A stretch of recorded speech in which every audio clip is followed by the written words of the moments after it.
and they're all in their outfits and their dance attire and shoes. I'm wearing like sweatpants from my alma mater. I'm wearing like a cut-off t-shirt that I used to play basketball in, right? And I'm in the back trying to keep up the whole thing. And at one point, I mean, I couldn't even keep up. I didn't know what was going on. And I'm like kind of laughing. And at one point, the guy in front of me, he's like, do you want to go in front? Do you want to go in front? And I was like, no, you're good. You go in the front, right? So like maybe 8 minutes through the whole thing, the casting director stops, and he gets up and he comes to the back of the room, and he's a taller guy, and he puts his hand on my shoulder and he's like, "You're not supposed to be here, are you?" I was like, no. Welcome to My Worst Audition.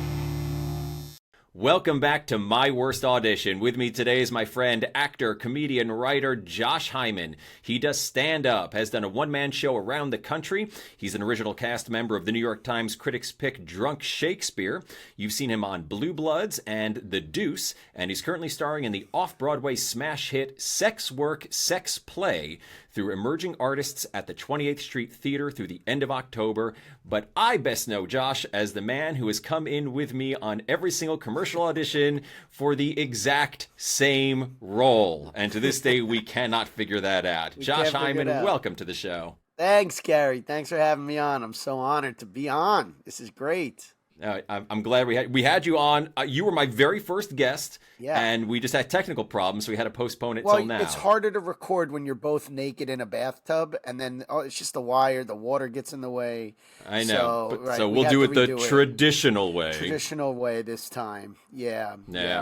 And we also have the Giants connection because, you did a couple of things with the Giants, especially, actually, funny story, that commercial was on, or maybe it came on social media, the one you did with, yes, exactly that. And my wife sends it to me and she goes, "Look at this commercial, how funny." And I go, "That's Gary in there." You didn't know? She's like, "Oh yeah, I forgot." Like, right. So, and then, the JPP stuff. So that was another way we crossed lines there. Yeah. I mean, I happened to be like on a Giant Super Bowl commercial, but you produced a spot with, JPP. Are you down with JPP? Yeah, that was wild. And it was so successful that you got to show up, I believe, after the Giants won the Super Bowl at the stadium. Yeah, I performed my version of Naughty by Nature's OPP on the 50-yard line of MetLife Stadium with like 40,000 people there. It was the craziest thing. And that's incredible. It's really wild. I still laugh at it sometimes. Well, we have to reminisce about that because the Giants are awful these days. What the heck is going on? It's like I don't even want to know. But I will say that as far as, since it's kind of like along the lines of screwing up in our professional lives, when I wrote that song, I recorded that song, I performed it live on the morning TV shows. I performed it on the radio, on Boomer and Carson. I never messed up one time. I didn't miss a line, a beat, nothing. I got to the stadium in front of 40,000 people, and I was at one point, if you actually listen to the recording, because you can't really tell in a stadium, like you can't hear. At one point I was like,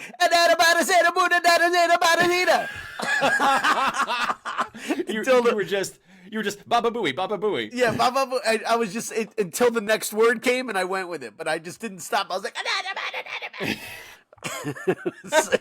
and then when they made the video that they posted, Naughty by Nature had a guy, right? They put all the words. So if like you're really listening and reading the words, it's not the words. Oh man, it was really wild. But anyway, a lot of good came out of that, so that was a lot of fun. Yeah, it was really impressive, man. It was a great piece of work on your part, man. Thanks. Actually, that's a funny story. I mean, it's not an audition, but like that day at the stadium, they were like, "All right, we have to, before we go out there, we need to have like a meeting." So I go into this like room in the belly of MetLife Stadium, and it's like me and the head of entertainment for the New York Giants and the 3 members of Naughty by Nature sitting around a table, and they're like talking, and I was like, what am I doing here? Like, how am I sitting here right now?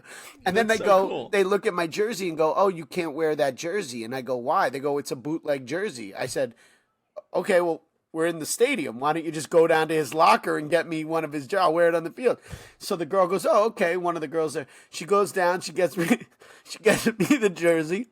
She hands it to me, and it's a Justin Tuck jersey, number 91. And I was like, "You see how it works is the name of the song is called JPP." So I I just wore my jersey and I went out there and nobody said anything. Oh, that's great. Yeah, for those that don't know, JPP stands for Jason Pierre-Paul. He was a Giants defensive end in that 2011 Super Bowl season, known as JPP. But when you just said that, see, the way it works is, have you seen A League of Their Own? Yeah, I love them. We just showed my kids for the first time. Okay. The way you just said it reminds me of John Lovitz's character when they're getting on the train. And he's like, you see, the way it works is you get on the train, moves, the not train the moves, not the station. station. Yeah, exactly. I probably got it from there, but I was like, I have a question. And then the rapping thing, and then here's the best part, just the epilogue of that story is I finally met him. I had been in touch with JPP, but I finally met him on the stage after the whole celebration thing, and he sees me and he goes, Josh, and I go, Jason, and we like run and hug, and we take a picture with his arm around me and my arm around him, and in the picture we're both pointing at each other like this, and it turned out that the two fingers he was pointing at me with were the two fingers he ended up blowing off in the firework explosion later that summer. I was like, this is your goodbye picture to those fingers. I know. You had the honor of one of JPP's final points. Yeah, with those fingers. With those fingers, yes. Aw, that's great. But anyway, it's been fun to cross paths like that with you, and especially in the audition rooms, and it's just so wild, right? That's how we became closer, I think. It's just always being like, of course you're here, of course. And for those who heard the opening, I don't know why you wouldn't have heard the opening if you're listening to this. I was not joking. Josh and I we initially became friends because we went in not just for the same commercials, but for the exact same role in the commercials. And if you know anything about us, I'm kind of 6'2" and sort of slim, and Josh, I don't know, you're definitely not 6'2". Stocky, I carry my weight in my ass. And we would look at each other and we're like, they have no clue what they want. No, right. And which is funny because we're both kind of silly, maybe over the top at times kind of guys, but play deadpan too.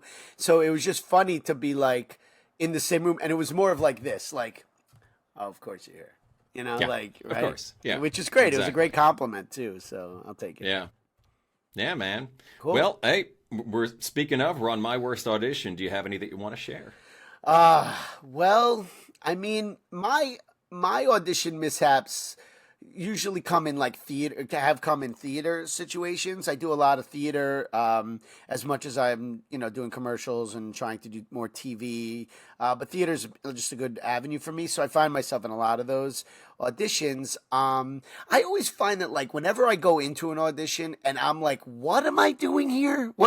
What do you want me for this? That's for some reason actually the opposite. I always end up booking that. Like if I just could get to that point with every audition where I'm like, why am I here? Because I can't tell you how many times I've gone in there and been like, I look at the sides and be like, I'm not reading this. This is not, I don't know what you probably heard this 10,000. Can I just do like some of my stand up, like things like that? And then and book it. It's like the wildest thing. This Drunk Shakespeare thing is a great example. I was an original cast member. The other 9 cast members were all like trained in Shakespeare and went to all of this stuff. And I'm like coming from the stand-up world and I'm like reading the Shakespeare like off a piece of paper. It was so weird. So yeah, I tend to walk into those situations a lot. The two that I think of that are the funniest as far as like how bad they were was there's a show on, it used to be on Broadway called Rock of Ages. Okay. If you've ever heard of it. And there's I remember, like sure. one character, his name was like Lonnie, and he's, or maybe it might not have been Lonnie, but he was like the kind of narrator of the play. He had this like, mustache. He kind of like reminded everyone of Jack Black, He was like funny, but like over the top. And of all the parts in that show, he probably sang the least. He had one song, he had to carry the tune.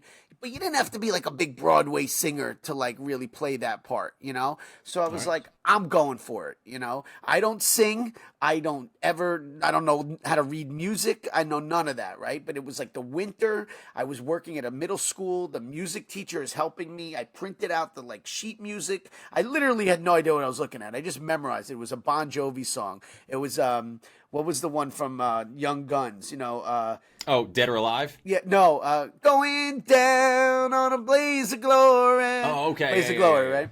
So I'm practicing and practicing. The teacher is rehearsing with me. He's looking at me going, close enough.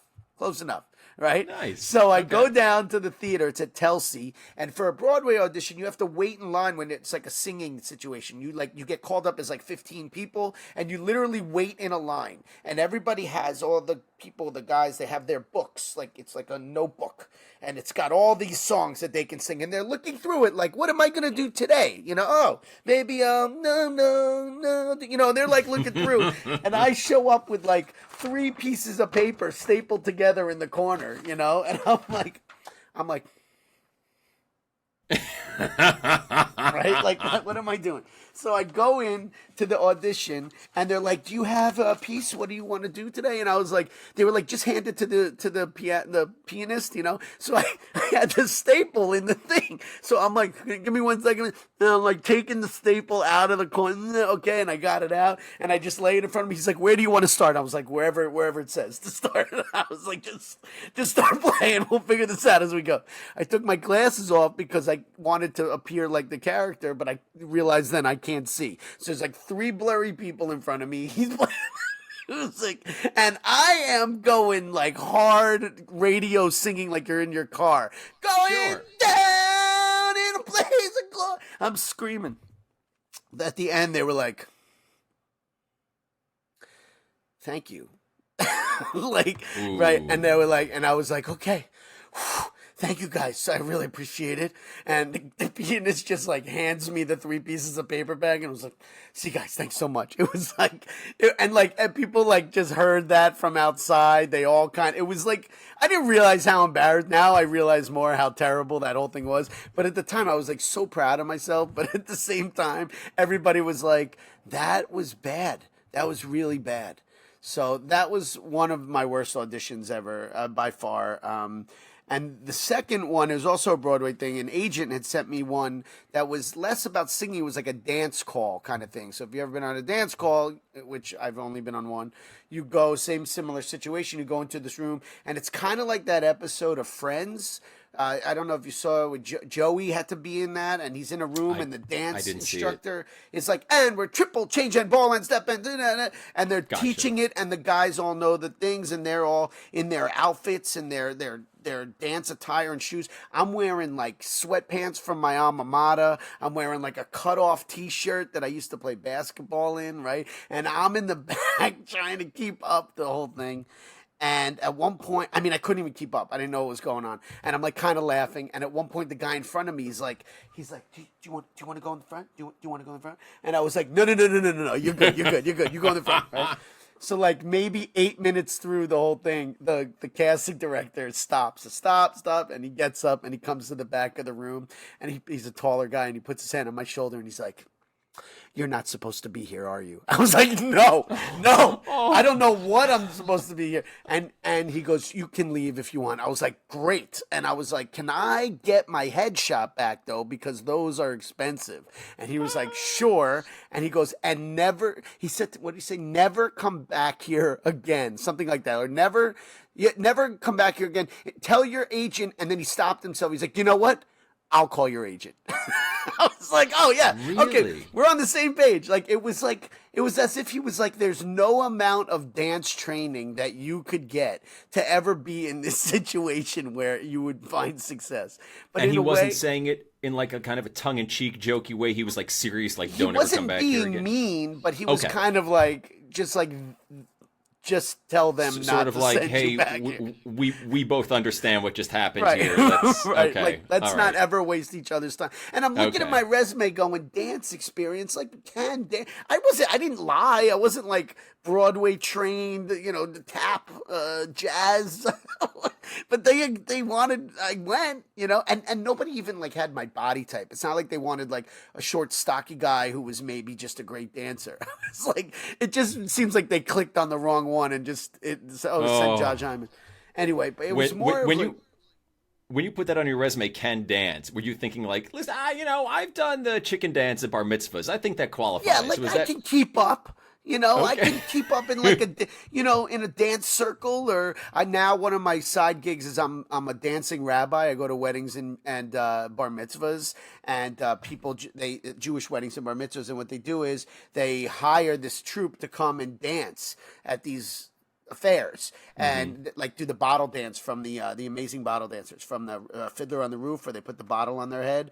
And Never seen it. Okay, well, there's a thing where they literally put a wine bottle on their head and dance. It's wild, Okay. right? So I show up as the rabbi who's like, I'm sorry, I don't know what I'm doing here. Well, am I in the right place? Like something like that. Okay, Introduce them, and then and then we do the whole run. I got great rhythm, but like that kind of dancing, like you need years of training to do that. Anyway, Yeah, it was man. more about like I was embarrassed, but also like kind of laughing at the same time, because I was like, yeah, that was more of like an experience. Like I just had to do that, you know. I haven't really had anyone like be so mean. I mean, I mean, those are like, you know, theater auditions. I mean, I had one stand-up audition for a club one time. And like, you know, as a comic, you pretty much know how your stuff is going to work and can adjust with the crowd. But it was a club. It was like a little upstate, like real kind of like, you know, I don't want to use certain words, but like maybe a little more blue collar but blue collar with money. And it was this nice fancy, you know, kind of area. And I'm doing my audition, and I, like the first joke worked, and then for some reason, just every joke progressively just started getting worse and worse and worse, to the point where, can you whistle? You know, when some like that old thing where like something falls off a building, is like, Yeah. so that's like all I hear from the back of the room, and it was going on for long enough that they started to just lower the lights on, like, it just slowly lower the lights and then it lower and lower until the mic went out. I was still talking, and I felt like the biggest piece of shit ever in the entire world. But you know what? Good for you for just like committing to it. You're like, I'm just gonna keep going. I'm gonna keep going. And then they're laughing, but they're laughing at the fact that I'm bombing. They're not laughing at me, right? But you know what? Who the fuck cares? They're laughing. Make them laugh. Who cares? Right. Laughing at you or with you. Right. But I mean, at the time, like, it was one of the, ever been up there? It's like a sea of, you can't really see anyone, so you don't know who's whistling at you or who's, and they shut the lights, and the MC like didn't know what to say, and he was like, okay. And then here's the worst part, is that the next guy who was auditioning, who came up, was not a ventriloquist, but like a puppet comic. And he's literally doing jokes out of like the old school joke books that your dad would like have around the house, like racist and sexist and everything. And they're going ballistic. They're just like, and I was like, that's all? That was what I had to do? That's all I need to do? I know all those jokes. I can be as racist and sexist as anybody. Let's go. Right, let's do it. I didn't know that was the game plan for today. Oh man! I mean, speaking of racism, I know you mentioned something to me in the initial thing we did that we never ended up using, about how you were asked to use the N-word in an audition. Oh, and I forgot about that. Yeah, and I only bring it up because I mentioned it to, I believe, Rob on the very first episode of the show, since I recorded his after I recorded yours. Right. Yours. And I don't know if you want to touch on it or not, but I remember you said you had to use like a different word because of that. Well, it was a play, again, a theater play, and it was really out there. It was actually written by a bunch of stand-up comics, and and I ended up seeing it later, and it really was hysterical. But like, they were it was like Blazing Saddles, but like by 10, and they knew what they were doing, and it got rave reviews, and it was hysterical. But one of the characters was a white guy, like a southern white guy, and he was required in the show to say the N-word as not saying N-word, the real N-word, you know? So I get these sides, and I'm like, it wasn't even that I had to say it. It was the scene partner had to also say it too. So I email the woman and I go, I don't mind. I mean, I don't love that I have to be on camera and there's going to be a recording of this, but like, I can't have my wife as the reader saying this, right? So she literally writes me back and says, just have your wife say apples. So I said, okay. So I'm going there and like, we're reading the scene, and she's like, what's up, apples? And I'm like, what's up, N-word? That's great. Hey, apples. It was so awkward. Here's the funniest part. I got a callback for it. So where is the callback? It's in Bedford-Stuyvesant, Brooklyn, and it's not in a studio. It's literally on like the second floor of a walk-up apartment building, and it's like springtime. So I get up there, the windows are wide open. They're like, okay, let's do a take. I'm like, we're gonna need to close those windows before I start screaming that word out. Sorry, not happening. And I Yeah, ended up buddy. not getting it, which was fine because the guy who got it was great. But and it was a great show. But oh my God, can you imagine? I was like, wait, what? You know what though? Even if you got it, I can imagine you committing to it because you and I appreciate this about you. You will commit to it once you get going. You will commit to the bit, and I love that. I appreciate Sure. that. Yeah, you too. I would have done it, but I just it was just a shock at the moment. I know, I get it. Yeah, it's not Yeah. a regular everyday thing you're asked to do. Well, I can ask you since we were just talking about how, you don't necessarily have a background in singing or dancing or this sort Yeah. of thing. I mean, I think sort of like me. You didn't go to theater school? You didn't go to college and study fine arts or anything, did you? No, not at first. And it's a sore subject. I often kick myself about it because where I went was the University of Buffalo. I studied communication, like human interaction, communication, mass communication, small group, which on an acting sense, especially on theater, comes in so handy. Just how to pay attention and how to, just understand the scene from that perspective. But on that campus was a huge performing arts school. They had a thing called the Center for the Arts. It was this massive building with theaters of all sizes, like real professional stuff. And like, I just think all the time, oh man, if I had the foresight to know that I was really going to want to do this, I'd be 10 years ahead right now than where I am. But I don't know about that because I came from kind of a similar background. I went to college down in D.C. D.C. has a very big theater scene, and I didn't do a lick of it. I studied political science and history, and I didn't perform once in my 4 years in college. And I have met people, I think you've met people, we've met people who have these theater degrees, Big time. and they have their piece of paper now. Now I'm officially an actor, and I know you've booked more than a lot of those people. Sure. It's not about the paper so much. It's about I kind of call myself a blue collar actor. It's not, I didn't coin that term, but I like that term.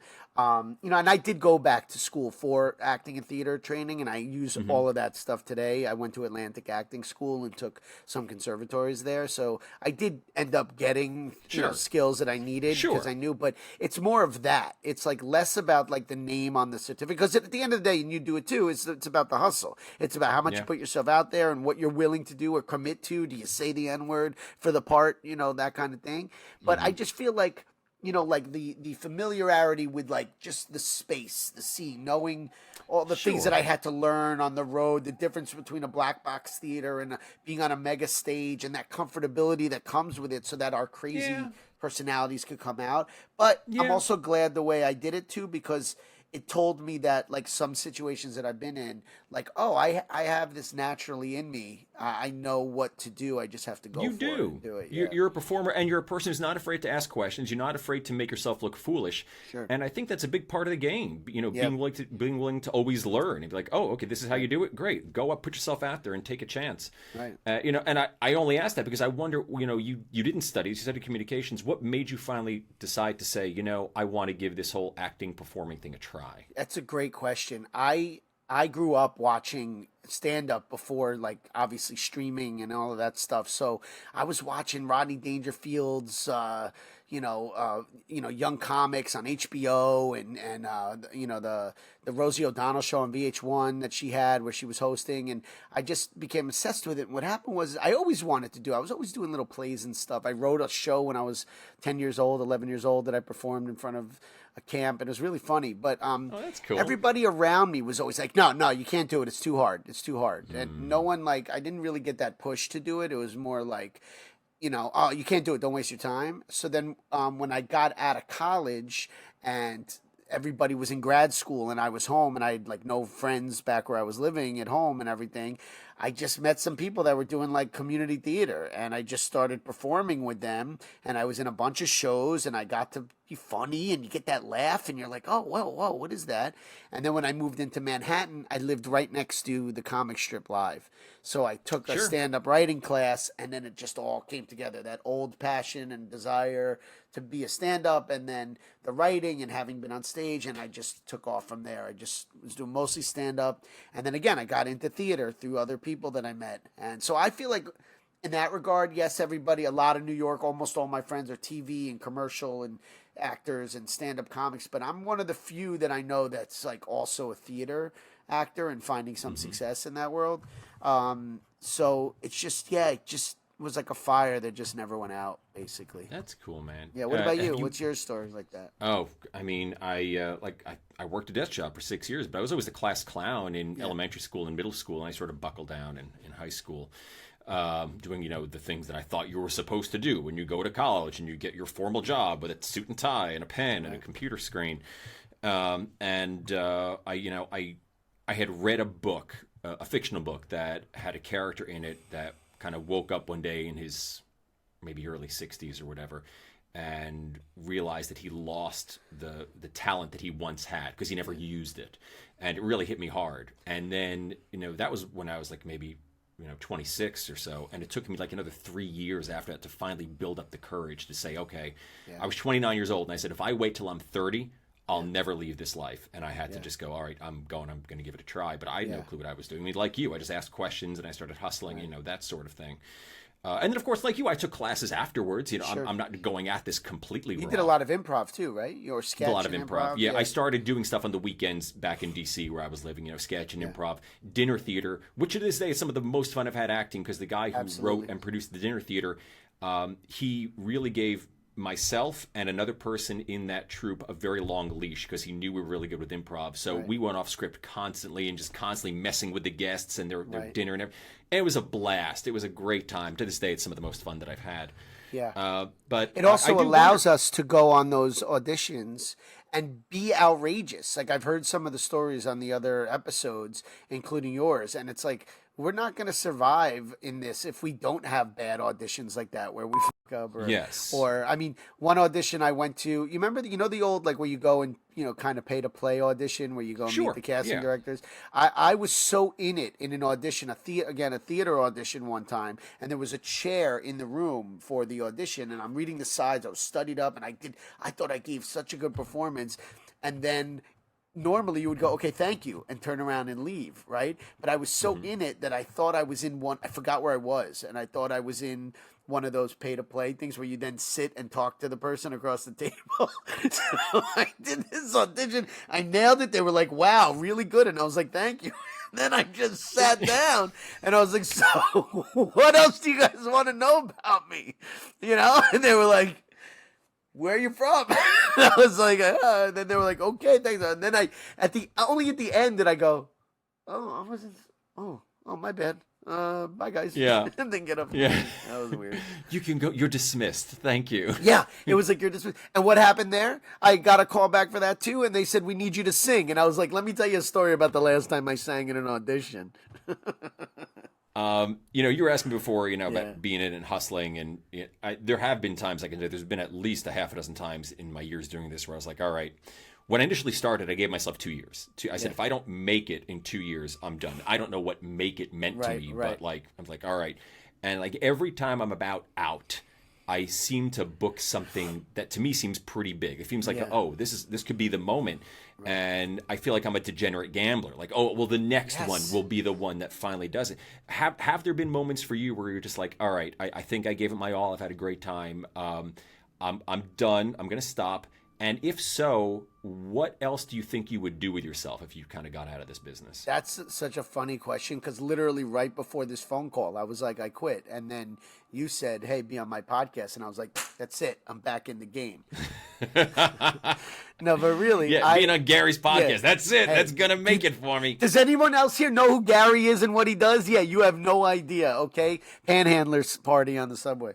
But I hate to say it, and maybe it's just become what my process is, but I feel like I quit like every other day, and obviously, and who keeps me in it, honestly, it's my wife. I'll be like, that's it. I quit. I'm done. I'm just going to be a substitute teacher again. And she's like, all right, shut up. No, you're not. Go do that thing.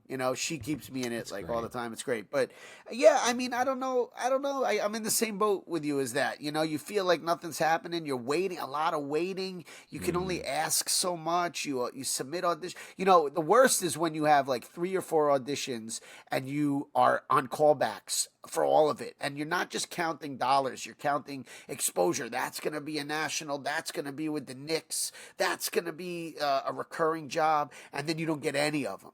And then that's as hard to pick yourself up after that and go, okay, I'm getting back in the game. Because and you said it before, like I'm not really sure what I would do. I've had a lot of jobs. I've been a substitute teacher. I worked in satellite distribution at CBS. It's a kind of techie job, and I've been a youth leader, like organizing volunteer things, all things I kind of really love doing. But like at this point, at this age, with 2 kids, I don't know that I could go back to anything. I don't know what I would really do. I mean, a used car salesman, the guy with the sign on the street that just fucks with people to get them to go in the store, Yeah, like spinning the sign and everything. I'm kind of like in it. I mean, then again, who knows? I got a lot of, pokers in the fire right now with some other things, the show that I'm in and a film script that I wrote called Hebrew School Dropout, which I'm trying to get out there. It's like funny, very Jewish oriented, which I don't feel like there's a lot of that out there.